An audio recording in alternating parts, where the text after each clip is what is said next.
entre os povos agrícolas, nômades e caçadores do continente africano que receberam a influência da conquista das nações europeias. Nos séculos XIX e XX, houve uma região em particular que, como resultado dessa colonização, foi testemunha de uma transformação total do seu modo de vida. Uma nação que continua dando o que falar até hoje. O que hoje conhecemos como África do Sul, conquistada e edificada como Estado moderno pelos ingleses e holandeses, mas com uma população majoritariamente africana. Negra, sendo uma das posses mais ricas do Império Britânico, verá nascer, em meio às suas controversas políticas de separação racial, um homem que é um dos poucos que goza de um quase consenso como figura de veneração para o bem da humanidade.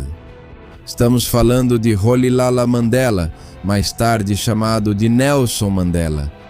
Mas o que há de lenda e fantasia e o que há de realidade sobre essa figura? Protagonista de uma vida longa e difícil, ele é lembrado como um dos mais ferrenhos defensores dos direitos humanos e do pacifismo. Mas hoje vamos conhecer sua história além da propaganda, da forma mais objetiva possível. Quem fala com vocês é Reinaldo José Carrillo Vilches, isto é La Nueva Enciclopedia, e para quem não sabe, lembro que agora temos La Nueva Enciclopedia em inglês e La Nueva Enciclopedia em português. Vocês podem nos dar um grande apoio acessando ambas as plataformas que estão abaixo, se inscrevendo nos dois canais, curtindo os vídeos, deixando seus comentários e assistindo ao material que tem muito potencial. Sem mais nada a acrescentar, vamos começar com o vídeo de hoje.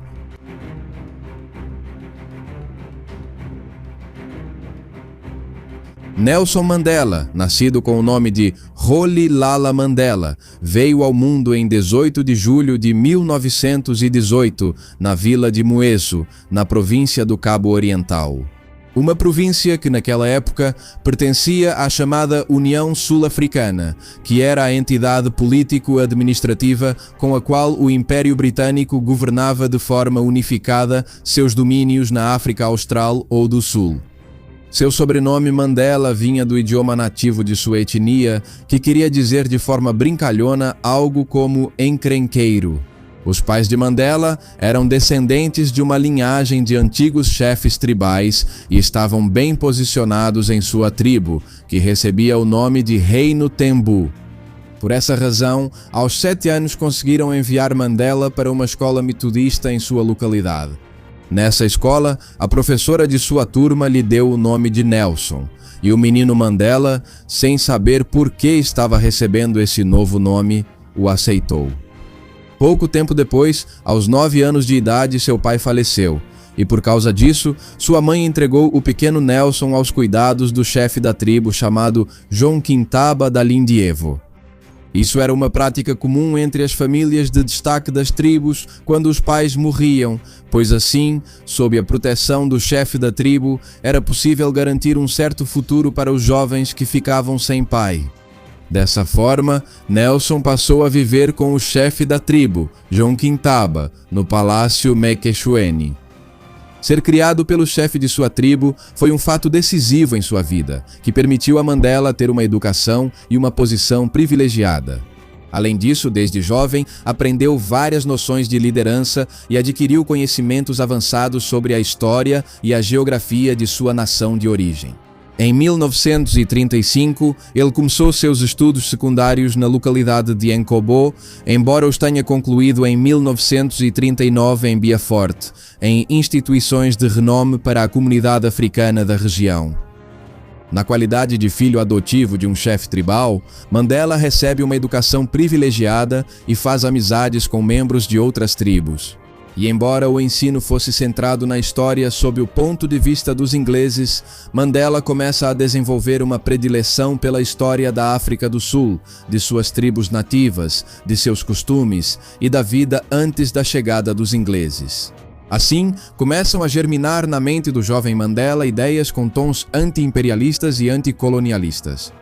Após terminar o ensino médio, Mandela inicia seus estudos universitários na Universidade de Fort Hare, na cidade de Alice, que era exclusiva para a comunidade negra africana.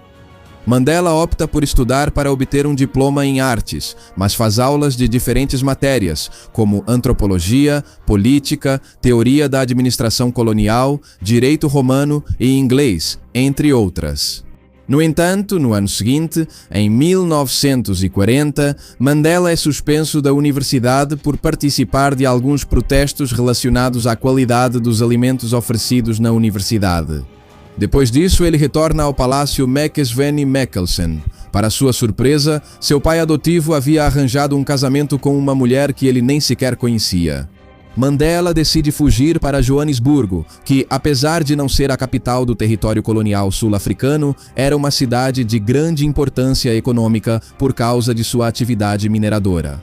Em Joanesburgo, Mandela passa por um período de dificuldades econômicas que ele nunca tinha vivido antes, mas que lhe permite aprender bastante sobre a situação do seu país e sobre os movimentos políticos que estavam surgindo.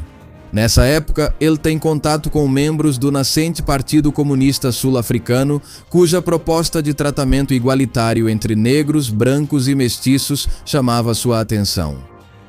E apesar de não se juntar ao Partido Comunista, por considerar que a questão sul-africana não era um problema de classes, mas sim de raças, Mandela participa junto com membros desse partido em pequenos boicotes e protestos estudantis contra a segregação racial e chega a simpatizar com várias das ideias comunistas. Além disso, Mandela consegue retomar a universidade em 1943 e se matricula no curso de Direito na Universidade de Witwatersrand, que ficava na mesma cidade de Joanesburgo. E o jovem Nelson Mandela, de 25 anos, não sabia que sua passagem por essa universidade mudaria para sempre a sua história. Agora, antes de continuar com a vida de Nelson Mandela, é necessário primeiro aprofundar na história de sua nação, uma história pouco conhecida por muitos, que é a história da África do Sul.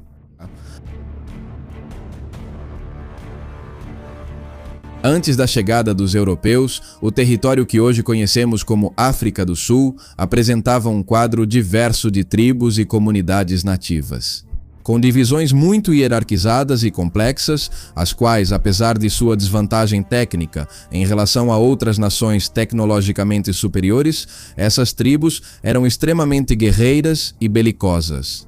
Entre essas tribos destacavam-se os bosquímanos, os hotentotes e os bantus, cada uma das quais formava contínuas confederações e alianças para se expandir ou para lutar entre si.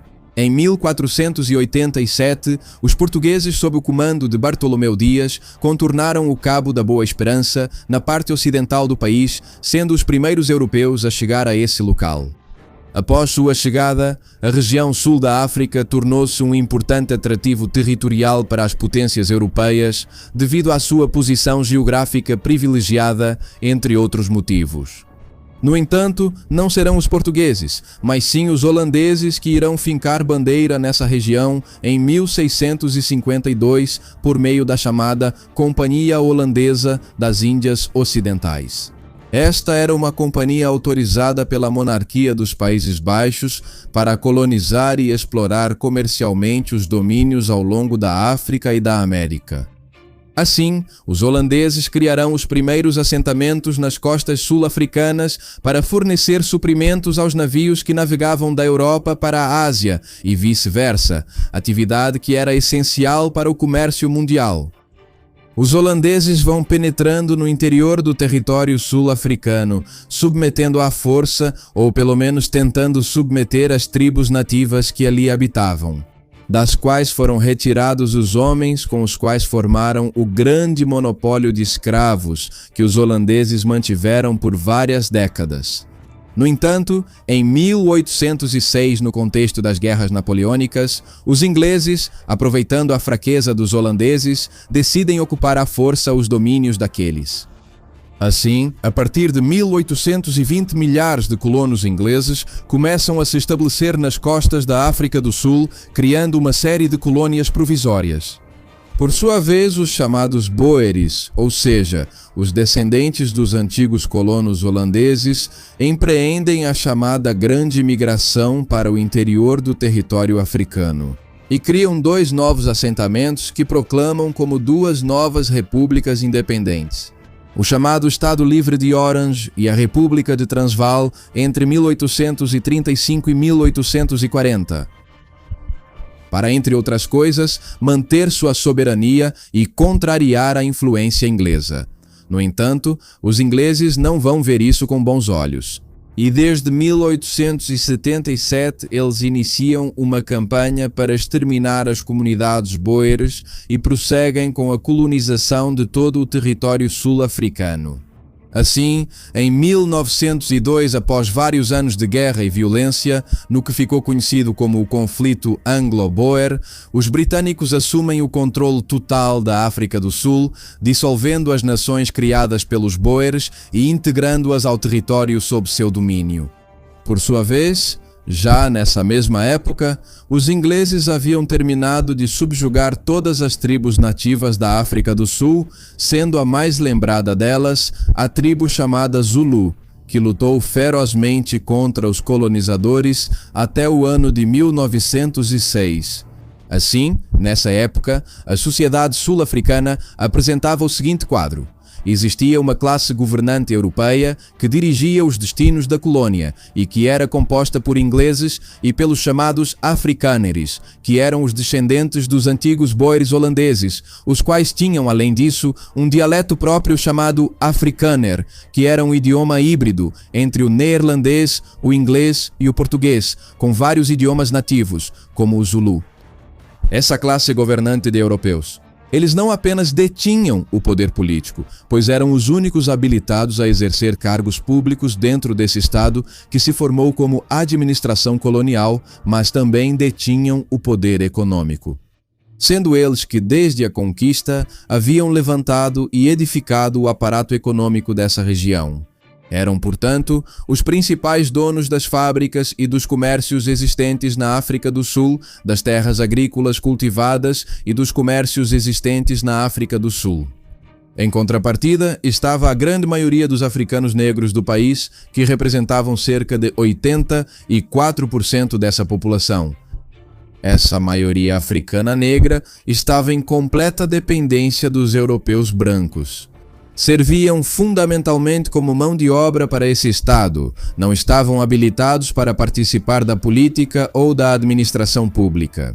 Estavam proibidos de participar do comércio e também de frequentar certos lugares públicos, como escolas, universidades, prédios do governo, entre outros, onde se mantinha uma separação racial e sua mobilidade dentro do território da União Sul-Africana era extremamente limitada. Essas proibições, embora severas, não eram aplicadas de forma uniforme e seu rigor variava de acordo com a época e o local. Tudo isso sob o argumento de que foram os europeus que construíram esse sistema e que apenas eles tinham capacidade para dirigi-lo. Em 1910, os ingleses criaram e proclamaram o que mencionamos como a União Sul-Africana, que colocava tudo sob uma única entidade político-administrativa. As diferentes colônias inglesas formadas provisoriamente no território ao longo do conflito anglo-boer e as antigas repúblicas independentes holandesas. As autoridades inglesas da Grã-Bretanha concedem à União Sul-Africana um elevado grau de autonomia e outorgam de jure, porque já existia de fato, o poder político e econômico à classe governante de brancos europeus no país. Isso por meio de uma Assembleia Nacional eleita pela comunidade branca europeia, nascida nessa região e renovada a cada 5 anos, da qual emanavam todas as leis para o governo autónomo da colônia inglesa. Rapidamente, devido a essa grande autonomia, na África do Sul começam a se organizar os primeiros partidos políticos para disputar o poder internamente. Os mais importantes, e sobre os quais falaremos mais adiante, vão ser o Partido Unionista e o Partido Nacional, fundados durante a década de 1910. O primeiro, o Partido Unionista, vai compartilhar uma visão mais igualitária da sociedade sul-africana, mostrando-se a favor de uma integração gradual dos negros com os brancos em uma mesma convivência social. No entanto, o Partido Nacional, que contava com a aprovação da maioria dos eleitores europeus brancos, vai ser totalmente oposto a essa visão, defendendo a conservação da ordem existente e a separação racial. Assim, em virtude disso, durante os anos 20 e os anos 30, desde a Assembleia e os diferentes órgãos de governo da União Sul-Africana, o Partido Nacional vai promulgar várias leis, como a Lei de Terras dos Nativos e a Lei dos Nativos, que legalizam a ordem existente. E a separação racial, que já existia como norma social, agora passa a ser regida formalmente pelo aparato legal da União Sul-Africana. A classe europeia branca que havia construído esse sistema e esse Estado da União Sul-Africana considerava prejudicial e uma ameaça a dar os mesmos espaços de liderança e direção para a comunidade negra local. Mesmo aqueles que apoiavam a integração entre europeus e africanos achavam que ela deveria ser gradual e submetida a vários filtros. Podia-se dizer ainda que, embora a África do Sul pertencesse nominalmente ao Reino Unido, sua classe governante já se autogovernava. Essa vai ser a situação complexa em que Mandela vai viver sua juventude. No entanto, ainda vão faltar alguns anos para que a situação chegasse a um ponto crítico e Mandela também chegasse a um momento chave em sua vida.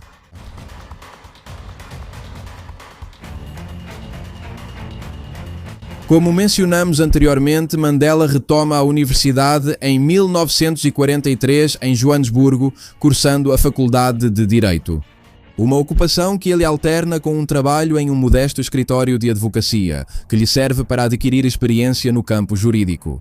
Apesar de a universidade onde estudava admitir abertamente estudantes negros, Mandela era o único estudante negro nessa instituição, o que lhe proporcionou uma experiência complexa e difícil em sua época de estudante. Durante esse período, como estudante e trabalhador, Mandela se casa com uma jovem chamada Evelyn Nikoto em outubro de 1944, com quem terá 4 filhos na década seguinte. Voltando à universidade, lá ele vai conhecer uma grande variedade de pessoas que o vão introduzir no ativismo político. Não apenas sul-africanos negros, mas também sul-africanos brancos, porém de mentalidade liberal e igualitária, assim como importantes judeus e hindus que viviam na África do Sul. Graças à influência dessas pessoas, Mandela se alista nas fileiras do partido político chamado Congresso Nacional Africano no final de 1944. O Congresso Nacional Africano, ou ANC, na sigla em inglês, era inicialmente uma espécie de associação civil fundada pelo político sul-africano negro John Langaliba Lele, também chamado de John Duvie. O Congresso Nacional Africano foi fundado em janeiro de 1912, com o propósito de lutar pelo direito ao voto dos negros e pelo seu direito à participação política, assim como contra as políticas de segregação racial e as práticas de segregação racial que eram tanto institucionais quanto sociais naquele país. Poucas décadas depois, nos anos 40, o ANC é reformado por seus líderes e começa a ganhar uma conotação de partido de massas. E, além disso, a desenvolver uma plataforma política ampla que buscasse abranger todos os espectros sociais. Dessa forma, com os mesmos ideais de reivindicação dos direitos políticos dos sul-africanos negros, o ANC começa a protagonizar as primeiras greves, boicotes e manifestações de caráter pacífico, que a princípio pregavam a não violência, sobretudo sabendo-se em desvantagem técnica. Nesse sentido, desde que entra nessa organização, Mandela vai se tornando um ator-chave dela. Rapidamente se destaca entre seus companheiros e, nessa época, se torna cofundador da Liga Juvenil do ANC, onde será extremamente popular entre os jovens sul-africanos, chegando a ser eleito como membro do comitê local do partido na região de Transvaal em 1947, subindo assim nas hierarquias do partido e em popularidade entre a população.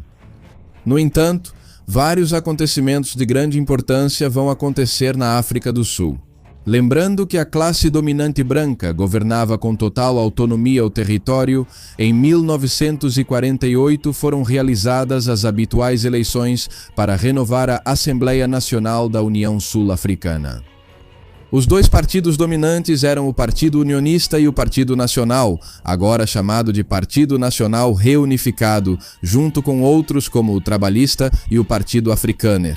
Esses partidos participam das eleições e o Partido Nacional Reunificado, liderado por Daniel François Malan, obtém 70 dos 150 assentos, 150 cadeiras da Assembleia da União Sul-Africana, enquanto o Partido Unionista, liderado por Jan Smuts, obtém 65 cadeiras e o restante dos partidos minoritários fica com as 15 cadeiras restantes.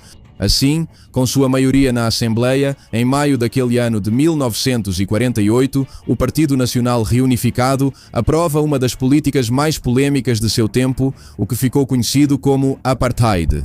O Apartheid, que no idioma ou dialeto africâner significa separação, foi um amplo conjunto de normas de separação racial, que já existiam em grande parte anteriormente, mas que agora eram sintetizadas e organizadas em um único marco legal para todo o país. Agrupando de forma sistemática essas políticas em relação à população negra e acrescentando algumas novas. O objetivo dessas medidas era formalizar de uma vez por todas a separação entre brancos e negros no território sul-africano e garantir a conservação da ordem política, econômica e social daquele Estado. Na visão da classe governante branca, eles eram os descendentes daqueles que haviam construído aquele sistema e viam como uma séria ameaça o crescimento exponencial dos movimentos igualitaristas naquele país. Entre as principais medidas das políticas do Apartheid estavam a proibição por lei do casamento interracial, a proibição por lei de relações sexuais interraciais, a separação residencial em massa, ou seja, a designação de zonas residenciais únicas e exclusivas, tanto para a comunidade branca quanto para a comunidade negra, a realocação de famílias negras que viviam em áreas destinadas aos brancos, a exclusão total dos negros da vida política, a supervisão rigorosa de sua mobilidade e a designação de áreas recreativas, educacionais e hospitalares separadas para a comunidade de sul-africanos negros e para a comunidade de sul-africanos brancos. Assim, a nação sul-africana ficava formal, oficial e institucionalmente separada entre negros e brancos.